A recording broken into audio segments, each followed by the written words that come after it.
Hello, good evening friends. तर आज नवीन वर्ष आणि नवीन वर्षाच्या तुम्हाला खूप साऱ्या शुभेच्छा. हे वर्ष तुम्हाला सुख, समृद्धी, आनंदाचं आणि भरभराटीची जावं अशी मी स्वामीचरणी प्रार्थना करते. आणि तुम्ही म्हणत असाल की आज गुड इव्हिनिंग बोलते आणि एवढ्या लेट फरशी पुसणं. तर हो, आज सकाळपासून कॉल, मेसेज आणि म्हणतात ना की एक दिवस असा येतो की ते खूप लेट होत जातं कामांना पण. आणि सकाळपासून घरातलं सगळं रुटीनप्रमाणे सकाळी सगळ्यांचं आवरून दिलं, सरांचं, मुलांचं पण आता स्कूल चालू झालेलं आहे. आणि तसेच सगळं आवरता मग फोन, कॉल, मेसेज हे यामध्येच म्हणजे सगळ्या गोष्टींना वेळ देता मला दुपार होऊन गेली आणि फरशी पुसायचं राहून गेलं. तर म्हटलं आज नवीन वर्ष सुरू झालेलं आहे. तर सकाळी मी देवपूजा वगैरे सगळं झालेलं होतं, परंतु आता फरशीच राहिली होती पुसायची. आणि काही हरकत नाही, कधी होतं लेट असं.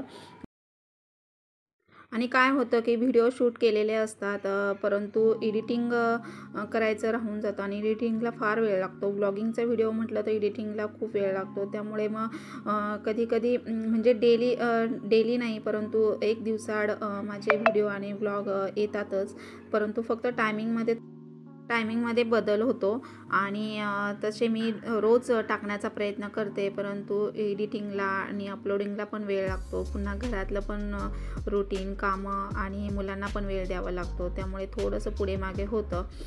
तर असो. आणि आता इथे कामं वगैरे सगळी आवरून झाली, फरशा वगैरे सगळ्या क्लीन केलेल्या आहेत. आणि इथे वाजलेले आहे संध्याकाळचे 5. तर सर पण आलेले आहेत. आणि आता म्हटलं की ही सगळी भांडी वगैरे क्लीन केलेली होती, वॉश केलेली, ही सगळी रॅकमध्ये लावून घ्यावी. आणि दूध वगैरे नॉर्मलला काढून दूध गरम करून घेतलेलं आहे. तर आता मी सरांसाठी आणि माझ्यासाठी चहा ठेवते. मुलांचं पण टायमिंग होईलच, मुलं येतातच, एक अर्धा पाऊण तासामध्ये मुलं येतातच. 5:45-6पर्यंत येतात. पुढे मागे होते बस ट्रॅफिकमुळे. आणि तर आज माझं इव्हिनिंगचं रुटीन मी तुमच्यासोबत शेअर करत आहे. आणि तसेच दिवसभरामध्ये भरपूर सारी कामं असतात वेगवेगळ्या. प्रत्येक मी टायमिंगचं रुटीन तुमच्यासोबत मी शेअर करत असते, इव्हिनिंगचं, मॉर्निंगचं, पुन्हा माझ्या सुट्टीच्या दिवसाचं रुटीन. आणि माझे व्लॉग, माझे व्हिडिओ तुम्हाला कसे वाटतात हे कमेंट बॉक्समध्ये नक्की सांगा फ्रेंड्स. आणि प्लीज व्हिडिओ आवडत असेल तर लाईक करा, सबस्क्राईब करा आणि जास्तीत जास्त तुमच्या मित्रमैत्रिणींमध्ये शेअर करा. तर बस एवढंच मी म्हणजे तुम्हाला सांगते. आणि आता नवीन वर्ष सुरू झालं आणि तसेच आता हे 2024सुद्धा चांगलंच गेलं, तसेच हे येणारं वर्षसुद्धा चांगलंच जाऊ सगळ्यांना. आणि आता मी नवीन वर्षाचा नवीन संकल्प केलेला आहे. तर आता चहा वगैरे उकळतो आहे आणि मुलं पण आलेली आहेत, मृणाल. तर आज त्यांचा पीटीचा ड्रेस होता. पीटीचा ड्रेस म्हटलं की मला खूप काच लागतो. त्यांचे सॉक्स आहेत ना, व्हाईट सॉक्स, एवढे ते खराब करून येतात ना की धुवायलाच मला खूप वेळ लागतो. आणि खूप म्हणजे एवढे असे मातीने भरलेले असतात ना, तर ते खेळतात ग्राउंडवर वगैरे. आणि असो, आता कसं आहे, लहान मुलं म्हटलं की तेवढं येण्यामध्ये जोशमध्ये ते खेळतच असतात ग्राउंडवर आणि तेवढंच त्यांना पण छान वाटतं. तर त्यांचा पीटीचा युनिफॉर्मचे ड्रेस असं हे मला सगळं बघावं लागतं. सॉक्स त्यांचे वेगवेगळे आणि दोघांचं सगळं सेम येतं, सिमिलर. त्यामुळे मग खूप म्हणजे माझं दिवस आणि त्याच्यातच बिझी जातो. दोघांचे टिफिन, दोघांचं सगळं युनिफॉर्म सेम, पुन्हा सॉक्स वगैरे सगळं बघायचं असतं. म्हणजे व्यवस्थित सगळं क्लीन करून ठेवायचं. स्पोर्ट्स शूज, पुन्हा घरी पण इथे आल्यानंतर खाली खेळायला जातात पार्किंगमध्ये, ग्राउंडवर, गार्डनमध्ये. तर स्पोर्ट्स म्हणजे फुटबॉल वगैरे खेळतात ना, तर सॉक्स वगैरे घालून जातात. म्हणजे घरचे सॉक्स, बाहेरचे, स्कूलचे, दोन्ही ड्रेस. त्यामुळे याच्यातच माझा वेळ जातो. आणि माझ्याकडे कुठलीही अशी मेड वगैरे नाही आहे, मी सगळं म्हणजे स्वतःच करते, हे तुम्हाला माहीतच आहे. आणि आता चहा वगैरे उकळतो आहे. तर मृणाला म्हटलं तुम्हाला काही खायचं असेल, नाश्ता करायचा असेल लाईटली तर खा. लाडू वगैरे केलेलेच आहेत, दूध वगैरे घेतात, कधी त्यांच्या आवडीचं काही असेल तर ते करतात. आणि तसंही म्हणजे खारी बटर वगैरे आणून ठेवलेलं असतं, परंतु त्यांना मी असं सांगत असते की असं कधीतरी खात जा. थोडंसं हेल्दी खाल्लं तर मुलांना पण ती सवय लागते. त्यामुळे मग असं वेगवेगळं ते संध्याकाळचं लाईटली नाश्ता करतात. आणि जेवण आमचं लवकरच असतं. तर आता इथे आज विचार करते की वांग्याचं भरीत करावं, भाजलेल्या वांग्याचं. आणि ते संध्याकाळचंच असं मग मी करत असते. तर मग आता ते वांगं आहे ना, मी स्वच्छ धुतलं, कॉटनच्या फडक्याने पुसलं आणि एकदम कोरडं झाल्यावर त्याला तेल लावून घेतलं.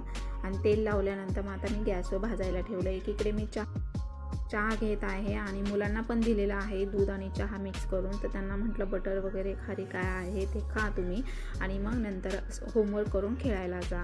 तर त्यांनाही पण वेळ पुरत नाही, आता एक्झाम पण आलेली आहे आणि त्यांना सगळ्याच गोष्टी करायच्या असतात, म्हणजे होमवर्क पण असतो प्लस त्यांना खेळायला जायची खूप घाई असते खाली.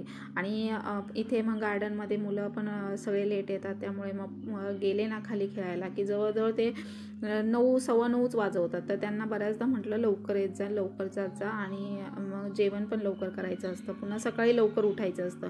तर मग हे वांगं भाजून घेतलं, वांग्याचं साल हे काढून स्मॅश करून घ्यायचं आहे. तर हे बघा अशा पद्धतीने. आणि मग आता छान चटकदार मी केलेला आहे. आलं लसूण पेस्ट आणि तसेच कांदा कापून असं छान फ्राय केलेलं, स्मॅश केलेलं त्याच्यामध्ये फ्राय केलं आणि वरतून कोथिंबीर टाकली. तर वांग्याचं भरीत वगैरे केलं आणि एकीकडे मग मी मसाले भात लावला आहे. आज वटाणा भात आणि वांग्याचं भरीत आणि बाजरीची भाकरी असं करणार आहे. तर मुलांचे टिफिन वगैरे, चहाची भांडी हे सगळं क्लीन केलं. म्हणजे वस्तू पडली ना की लगेच तिथल्या तिथे जागेवर गेली की फार जास्तीचं काम पडत नाही. आणि भांडं पडलं ना तर ते लगेच क्लीन करून ठेवलं ना तर भांडी पण बेसिंगमध्ये साठत नाही. आणि ही सवयच लागलेली आहे, त्यामुळे मग सारखा हात चालूच असतो माझा. आता इकडे मी तिन्हीसांची वेळ झाली, दिवाबत्तीचा टाईम. लगेच मी आता इथे दिवा वगैरे अगरबत्ती लावून घेते. सर त्यांच्या वेळात किंवा मुलंही त्यांच्या वेळात कधी ज्याला वाटेल तसं ते करत असतात देवपूजा वगैरे. तर आता इथे संध्याकाळची वेळ झाल्यावर सगळ्या लाईटी वगैरे मी लावल्या आणि आता देवाला दिवा, तुळशीपुढेही मी दिवा लावत असते. अगरबत्ती, धूप, दीप लावून असं काल भैरवाष्टक आणि एक माळ स्वामी जपत असते, स्वामींची माळ. तर असं आहे. आता ही संध्याकाळचं माझं देवपूजा वगैरे झाली आणि विचार केला की थोडंसं टी व्ही बघता बघता लसूण सोलावं. तर मुलं आता खाली खेळायला गेलीत. वटाणा भात वगैरे मसाले भात मी टाकलेला आहे कुकरला आणि वांग्याचं भरीत करून घेतलं. आता गरमागरम भाकरी करायची आणि भाकरी केली की मग नंतर लगेच आम्ही जेवायला घेतो असतो, त्यामुळे फार काही जेवणाचं टेन्शन नाही. अगदी अर्ध्या तासामध्ये संध्याकाळचं जेवण होत असतं माझं. तर आता इथे लसूण वगैरे असं मग मी टी व्ही बघताना सुद्धा म्हणजे असं जरी मी शांत बसली तरी अशी शांत अशी बसत नाही. म्हणजे मी एका जागेवर जरी बसली ना तरी शांत असं नाही, काही ना काही चालूच असतं. लसूण सोल, भाजी निवड किंवा काही ना काही म्हणजे माझं चालूच असतात कामं. आणि पूर्ण दिवस माझा असा बिझी जातो. तर आता म्हटलं की तुमचं इव्हिनिंगचं रुटीन तुमच्यासोबत मी शेअर करावं. आणि तसेच पोटावर किंवा आपल्या म्हणजे शरीरामध्ये जी अतिरिक्त चरबी वाढलेली असते तर त्यावर जे आपण व्यायामाचे प्रकार थोडेफार केले तर आपल्याला फ्रेश वाटतं आणि फ्रेश जाणवतं, स्वतःला ॲक्टिव्ह फील होतं. तर मग आता लसूण वगैरे सोलून झाल्यानंतर मग मी थोड्या वेळ व्यायाम करणार आहे. तर मी सकाळचा पण करते आणि संध्याकाळचाही करते. आता नवीन वर्षाचा नवीन संकल्प मी असा केला आहे की पूर्ण म्हणजे माझं हेक्टिक रुटीन झालेलंच आहे. मी पूर्ण स्वतः बिझीच असते कामामध्ये, परंतु थोडे काही चेंजेस केलेत. म्हणजे रोजचं व्यायाम करणं, हेल्दी खाणं, सॅलड वगैरे, सॅलड ज्यूस घेणं, अशा ह्या गोष्टी मी मनाशी ठरवल्या. थोडं शांत राहणं, म्हणजे बोलका स्वभाव आहे माणसाचा, स्वभाव हा बोलका असावं. माणसाने बोलून, स्पष्ट बोलून राहावं, मोकळ्या मनाने राहावं माणसाने. मनात काही ठेवू नये आणि मनात खरंच ठेवू नये काही, कारण त्याचा आपल्याला स्वतःला त्रास होतो. आणि माझा तो स्वभावच नाही आहे. म्हणजे आपण म्हणतो ना की मनात, काही लोक मनात ठेवतात आणि तोंडावर एक वागतात आणि आतमध्ये त्यांचं एक वेगळं चक्र चाललेलं असतं, परंतु असं माझं नाही आहे. माझं जे काही वाटेल, जे काही असेल ते मी स्पष्ट असं बोलते समोरच्याला. आणि माझा बोलका स्वभाव, म्हणजे घरात पण मी असं बोलत असते आणि आता ब्लॉगिंग थ्रू सुद्धा माझं बोलणं होतंच आहे. तसेच मग असं का म्हणजे स्वभाव माझा बोलका आहे आणि त्यामुळे मी पण थोडंसं चेंजेस माझ्यामध्ये केलं की म्हणजे अजून स्वतःमध्ये बिझी राहणं, छान गोष्टी शिकणं किंवा आनंदी राहणं, आपल्या कामामध्ये आपल्या कामावर फोकस करणं, अशा ह्या छोट्या छोट्या गोष्टींमध्ये मी चेंजेस करायचं ठरवलं, बाकी काही नाही. आणि सरांना मी विचारलं तर सर मला बोलतात की नाही, तुझा आहे तसाच स्वभाव छान आहे आणि असाच स्वभाव मला आवडतो, ठीक आहे, काही चेंज करू नको. तर म्हटलं असो, ठीक आहे. तर मग मी आता इथे व्यायाम करायला घेतला आहे आणि हे पोटावरचे व्यायाम आहेत. तर आता हे जर व्यायामाचे प्रकार तुम्ही करत असाल तर बेस्टच आहे आणि करत नसाल तर हे व्यायामाचे प्रकार तुम्ही करा. जर तुम्हाला बॉडीचा काही त्रास असेल, शारीरिक काही आजार असेल तर तुम्ही डॉक्टरांचा सल्ला घेऊनच व्यायाम करायचा आहे. आता हे मी रेग्युलर व्यायाम, मला जी सवय आहे ते मी तुमच्यासोबत शेअर करते. आणि व्यायाम करणं खूप गरजेचं आहे. मी प्रत्येक व्हिडिओमध्ये तुम्हाला सांगते. आणि आपण जर स्वतः केले तर मुलंसुद्धा ते फोकस करतात, कॅच करतात आणि मुलंसुद्धा म्हणजे करायला लागतात. आणि हे आत्ताच्या याच्यामध्ये तरी बेस्ट आहे, चांगलं आहे. पहिले पूर्वी बघा म्हणजे कष्टाची कामं शेतात वगैरे असायचं, आपले आई बाबा म्हणा किंवा पूर्वीची लोकं, त्यामुळे ते अगदी स्ट्रॉंग होते. आणि आत्ता कसं झालं, थोडं खाल्लं तरी काही ना काही आजार किंवा वजन वाढतं, स्थूलपणा जाणवतो, हे सारखंच म्हणजे चालूच असतं. त्यामुळे आपण स्वतःकडे जर लक्ष दिलं, स्वतः जर आपण व्यायामाची सवय लावली, सॅलड किंवा असं प्रोटीन किंवा स्प्राउट्स असं आपण जर आहारातून घेतले तर आपल्या तेवढंच म्हणजे आपलं शरीर मेंटेन राहतं आणि आपल्या म्हणजे आजार आपल्यापर्यंत येत नाहीत. तर आता बघा म्हणजे मी स्वतःला एवढं म्हणजे ग्रेट का मानते, तर मला एकही गोळी कसली चालू नाही आहे किंवा मी म्हणजे सतत माझ्या कामावर फोकस करून मी स्वतःमध्ये बिझी राहते, आनंदी राहण्याचा प्रयत्न करते आणि आनंदी सगळ्यांना ठेवते सुद्धा. आणि सगळ्यांकडं माझं लक्ष म्हणजे मुलं झालं किंवा नवरा झालं तर आपलं म्हणजे आपण आपल्या माणसांकडे लक्ष देऊन आपल्या घरामध्ये आपण सतत आनंदी राहिलं तर ते घर नेहमी आनंदी आणि प्रसन्न राहतं बघा. त्यामुळे आहे ना, तुम्ही म्हणजे कारण कुठलंही असो, कोणी इथे सुखी नाही, कोणाला ना कोणाला काही ना काही प्रॉब्लेम आहेत, कोणत्याही परिस्थितीतून त्यांना स्ट्रगल जावं लागतं, कठीण परिस्थितीतून. परंतु त्याच्यातून मार्ग काढून आपण नेहमी आहे त्या गोष्टींमध्ये सुखी राहिलं ना की कसलंही आपल्यावर दडपण येत नाही किंवा आपण दुःखी होत नाही.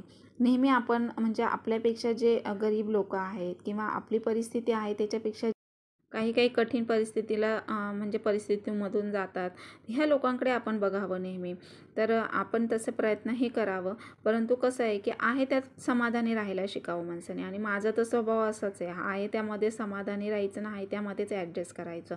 तर असो, आता इथे मी जे व्यायामाचे प्रकार केलेले आहेत तर ते सगळे तुम्ही पोटावर, ब्रेस्टवर, आपले साईड फॅट्स, मानेवर, डबल चिन, शोल्डर, ह्या सगळ्यावर मी तुम्हाला हे व्यायामाचे प्रकार शेअर करत आहे. आणि हे जे तुम्ही 7-8 प्रकार जर व्यायामाचे रेग्युलर केले तर बघा तुमचं 1 ते 2 महिन्यामध्ये खरंच तुम्ही म्हणजे पोट कमी दिसायला लागेल, तुमचं वजन कमी होईल. परंतु हां, स्ट्रिक्टली तुम्ही केलं पाहिजे. एकदा म्हणजे अर्धा तास तरी, सकाळी नाही जमलं तरी संध्याकाळी तरी तुम्ही केला पाहिजे. आणि इव्हिनिंगला जेवल्यानंतर व्यायाम करायचा नाही आहे. पुन्हा काही काही छोट्या छोट्या गोष्टी आहेत त्या आपल्याकडनं म्हणजे चुका होतात, त्यामुळेही वजन देखील वाढतं. तर समजा जेवणा अगोदर पाणी भरपूर प्यायचं आणि जेवताना पाणी कमी प्यायचं, जेवल्यानंतर लगेच पाणी प्यायचं नाही. म्हणजे ह्या ज्या छोट्या छोट्या चुका आहेत ना, यामुळे देखील सुद्धा आपलं वजन वाढतं. पुन्हा जेवल्यानंतर लगेच झोपायचं नाही किंवा एका जागी स्थिर बसायचं नाही. थोडंफार का होईना, घरामध्ये का होईना तुम्ही शतपावले 5-7 मिनटं तुम्ही चालायचं आहे किंवा काही ना काही करत राहायचं. म्हणजे खाल्ल्या खाल्ल्या लगेच झोपणं किंवा बसायचं नाही आहे. म्हणजे ह्या छोट्या छोट्या गोष्टी आपण जर फॉलो केल्या ना तर आपलं वजन मेंटेनमध्ये राहतं. सकाळी उठल्यानंतर गरम पाणी, दिवसभरामध्ये तुम्हाला शक्य होत असेल तर ग्रीन टी, गरम पाणी किंवा काही ज्यूस वगैरे असं लिक्विड तुम्ही घेत राहा. संध्याकाळचं सुद्धा झोपण्या अगोदर तुम्ही एक पाण्याचा ग्लास किंवा लवकर जेवण करा. जेवढं शक्य होईल तेवढं लवकर जेवण करा. जेवणामध्ये सुद्धा आहार असा घ्या की सकाळी चपाती खाल्ली तर संध्याकाळी तुम्ही एक टाईम भाकरी खा, मग ती ज्वारी असो किंवा बाजरी असो. भात थोडासा घ्या जर भाताची सवय असेल तर. पुन्हा बाहेरचं पॅकिंगचं जे आहे तर ते तुम्ही अवॉइड करा आणि जे घरात बनवाल तेच खा. परंतु जरी तुम्ही काही घरात बनवलं तरी ते क्वांटिटीमध्ये खा. म्हणजे पावभाजी असो, मिसळपाव असो किंवा दाबेली, पाणीपुरी काही असो, पिझ्झा असू द्या, तुम्ही खा. परंतु ते क्वांटिटीमध्ये खा. म्हणजे तुमचं डायजेस्ट होईल आणि तुमचं इक्वल होऊन जाईल. त्यामुळे तुमचं वजन हे नियंत्रणात, मेंटेनमध्ये राहील. तर हे सुद्धा पोटाचे बेस्ट व्यायाम आहेत. मी जे हे छोटे छोटे प्रकार तुम्हाला दाखवते, भरपूर सारे व्यायामाचे प्रकार आहे. परंतु जे मी रेग्युलर करते ते मी रोज वेगवेगळे करते. असं नाही आहे की माझे ठरलेले आहेत. कधी 12 सूर्यनमस्कार, कधी असे पोटाचे व्यायाम, स्ट्रेचिंग. तर आता बघा तुम्ही, माझं पोट आता सीझर झालेलं आहे, मला जुळी मुलं आहेत, तुम्हाला तर माहीतच आहे. तर आता हे पोट मी म्हणजे असे रेग्युलर मी व्यायाम करते म्हणून एवढं तरी दिसते. नाहीतर मग जर मी म्हणजे स्ट्रिक्टली जर मी डाएट केलं तर ते माझं लगेच कमी होईल. परंतु काय होतं की जेव्हा आपण वजन कमी करतो बघा, तेव्हा आपले म्हणजे त्याचे जे इफेक्ट आहे ते शरीरावर दिसतात. चेहऱ्यावर दिसतात. आणि काही काही लेडीज बघा वजन कमी करतात, परंतु त्यांच्याकडे जर पाहिलं ना तर असं खूप म्हणजे अशा सुकल्यासारख्या, म्हणजे काहीतरी असं वाटतं की त्यांना खूप मोठा आजार झाला आहे आणि आजारातून त्या बाहेर पडलेल्या आहेत, असं होतं. परंतु असं वजन आपल्याला कमी करायचं नाही. तुम्ही खा, हेल्दी खा, क्वांटिटीमध्ये खा, परंतु त्याचा आपल्या स्किनवर परिणाम झाला नाही पाहिजे. आपला उलट स्किन अशी छान टवटवीत किंवा अशी ग्लो शाईन करणारी हवी आपल्याला. पुन्हा आपलं शरीर जरी मेंटेनमध्ये, आपण वजन मेंटेनमध्ये केलं तरी पण असं एकदम असं लुख्खसुख्ख दिसलं नाही पाहिजे. असं आपली बॉडी स्टंट आणि आपण ॲक्टिव्ह असं आपला चेहरा बोलका दिसला पाहिजे, असं वजन कमी करायचं. मग त्यासाठी तुम्ही लिक्विड म्हणजे पाणी बिनी भरपूर प्या. पाणी, सॅलड ज्यूस किंवा तुम्ही नारळ पाणी, फ्रूट खा, काकडी, गाजर वगैरे असं सॅलड तुम्ही जेवणामध्ये घेऊ शकता. तर आता मी बघा बोलता बोलता म्हणजे अर्धा 1 तास माझा व्यायामाचा होऊन जातो, तरी पण मला असं करावंसं वाटतं. म्हणजे मला कुठे असा आळस किंवा कंटाळा असं वाटत नाही. व्यायाम म्हटलं ना की मला आवडतं, परंतु वेळेअभावी मी तसं जसं ॲडजस्ट होईल ना तसा व्यायाम मी करत असते. आता हे सुद्धा मी रिपिटेशन 30, 60 असं मी मनातल्या मनात काउंट करते आणि तेवढ्या वेळा करण्याचा प्रयत्न करते. म्हणजे जास्तीत जास्त मी स्ट्रेचिंग करते. म्हणजे पोटाला स्ट्रेच बसला ना की काय होतं की जी शरीरातली अतिरिक्त चरबी आहे ना ती आपली वितळायला लागते. म्हणजे हळूहळू आपली ती बर्न होते आणि पोट आपलं कमी दिसायला लागतं. त्यामुळे ना तुम्ही असं बघा, म्हणजे टी व्हीला असं छान म्युझिक, गाणी वगैरे लावा, झुंबा वगैरे तुम्ही असं करू शकता. म्हणजे त्या जोशमध्ये माणूस असं करतं व्यायाम. तर आता सर पण वॉकला गेले होते आणि वॉकिंग करून आले आणि मी व्यायाम करते. म्हणजे असं आमचं ठरलेलं आहे. मुलंसुद्धा खेळायला गेलेली आहेत. आल्यानंतर मग ते सुद्धा जेवण करतात आणि मग आम्ही लवकर झोपतो आणि लवकर उठतो. तर असं आहे. म्हणजे आपण जसं करू ना तसं मुलं पण करायला लागतात आणि मुलांवर पण ते संस्कार होतात. मुलं पण ते कॅच करतात आणि मुलांमध्ये सुद्धा तसे बदल होतात. त्यामुळे आपणच स्वतःमध्ये आपले असे बदल केले पाहिजे. तर आता हे शोल्डरचे, आपले आर्म्स म्हणजे आपल्या हाताचे दंडसुद्धा बघा, म्हणजे मोठे जाड झाले तर अतिरिक्त चरबी जर वाढली शरीरामध्ये तर आपल्याला बघा मग स्लीवलेस वगैरे घालता येत नाही किंवा काही असे वेस्टर्न कपडे आपण बाहेर फिरायला जातो त्यावेळेला सुद्धा आपल्याला जर ते आले नाही तर आपल्याला खूप ऑफवर्ड वाटतं ते आणि कुठेतरी आपण डिस्टर्ब होतो. त्यामुळे आपण आपलं शरीर असं मेंटेन ठेवणं गरजेचं आहे. आता हे स्ट्रेचिंगचा प्रकार हा खूप बेस्ट प्रकार आहे. हा ऑल बॉडीवर आहे बघा. म्हणजे पोटाला ताण बसतो, पुन्हा आपल्या ब्रेस्टला, आपल्या छातीला, शोल्डरला, आपले हात, दंड, म्हणजे हे सगळं हा व्यायामाचा प्रकार केल्याने सुद्धा हळूहळू कमी व्हायला लागतात. तर हे जवळजवळ तुम्ही मनातल्या मनात 60, 70, 100 असे नंबर्स काउंट करायचे आणि तेवढे सेकंद तुम्ही ते होल्ड करून ठेवायचं. आता हे बघा पुशअप मारते मी.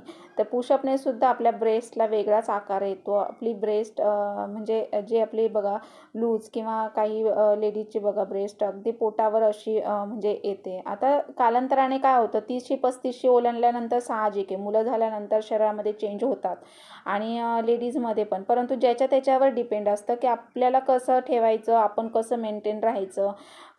तर त्यामुळे व्यायाम करणं गरजेचं आहे. व्यायाम, जिम वगैरे असं तुम्ही जॉईन करू शकता. परंतु जिमचं कसं होतं की जिम जॉईन केली ना तर ती मध्ये सोडावा लागत नाही. कंटिन्यू जिम जॉईन करावा लागते आणि त्याला प्रोटीन वगैरे असं म्हणजे प्रोटीन घेणं गरजेचं आहे एनर्जीसाठी, असं आहे. त्यामुळे तुम्ही जर असा व्यायाम, योगा जर घरगुती असा केला तर बेस्ट आहे. याने हळूहळू का होईना परंतु तुम्हाला सवय होऊन जाते आणि तुमच्या शरीरातली अतिरिक्त चरबी कमी होऊन तुमचं वजन हे नियंत्रणात आणि अगदी मेंटेनमध्ये राहतं.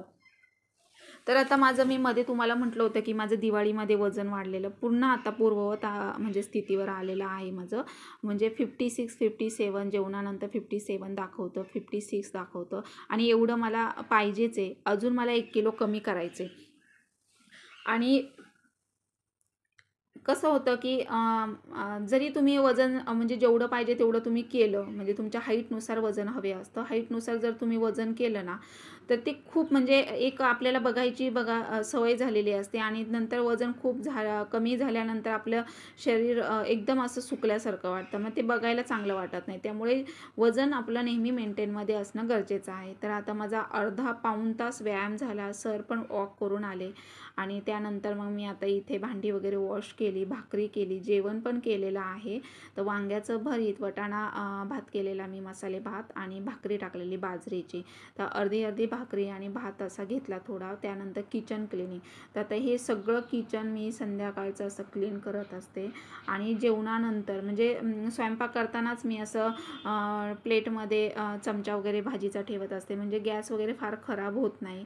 आणि तर छोट्या गोष्टी असतात आपल्याला ह्या ब्लॉगमधूनच पाहायला मिळतात, समोरची व्यक्ती कशी करते. आणि ब्लॉग टाकायचं कारण माझं हेच आहे की तुम्हाला माझ्याकडनं काहीतरी पाहायला शिकायला मिळतं. आणि तुम्हालाही काही माहीत असेल तर तुम्ही कमेंट बॉक्समध्ये मला सांगू शकता. तर मी आता इथे किचन ओटा धुवून घेत आहे. भांडी वगैरे वॉश करून झाली, ट्रॉली साईडला ठेवली. आणि त्यानंतर आता इथे टाईल्स वगैरे आहेत ह्या.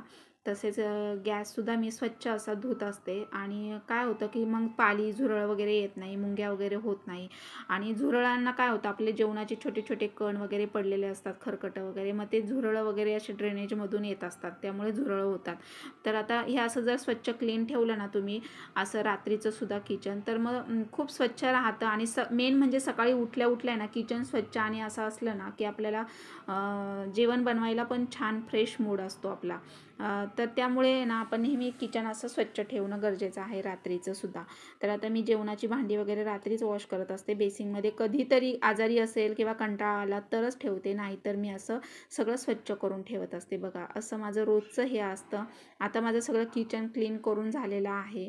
आणि त्यानंतर मग मी आता कुठे काही कडधान्य वगैरे भिजायला घालायचे असेल तर मग ते घालते, किंवा काही ना काही मग असं भाजी वगैरे निवडायची असेल तर ते मी नाईटला करते. तर आता विचार केला की थोडंसं फ्रेश दही तयार करावं.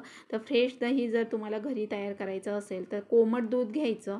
आणि कोमट दुधामध्ये ना थोडंसं विरजण 2 ते 3 चमचे घालायचं. तर आता इथे मी दूध कोमट करून घेतलं आहे आणि ते एका भांड्यामध्ये मी घालून घेते. आणि त्यामध्ये मग आता आपल्याला विरजण 2 ते 3 चमचे, म्हणजे दही किंवा विरजण म्हणतात, तर मग हे असं 2 ते 3 चमचे आपल्याला त्याच्यामध्ये घालायचं, म्हणजे फ्रेश दही खाण्यासाठी होतं. मग हे तुम्ही दही जेवणासोबत किंवा कोशिंबीर असं तुम्ही खाऊ शकता. तर अशा पद्धतीने दही तयार करायचं. आणि अगदी दुसऱ्या दिवशी खूप छान असं अगदी म्हणजे खापा म्हणतो ना तसं दही पडतं आपलं, आणि अगदी फ्रेश दही तयार होतं. तर ही दही तयार करण्याची पद्धत आहे.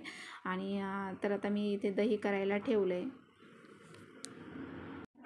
झाली का ॲक्टिव्हिटी तुमची? नाही, करते अजून काम. तर स्टार्ट केलंय. अर्ध काम केलंय. हो, रीडिंग पण करा. सकाळी लवकर उठा आणि लवकर अलार्म लावून अभ्यासाला बसायचं. हो, तू उठा, मला आता एक्झाम्स आहे. चालेल, करा तुमचा स्टडी. हो. मोठी लाईट का नाही लावली? नको लावू दे, शांत. ठीक. हे पेजेसची गरज नाही.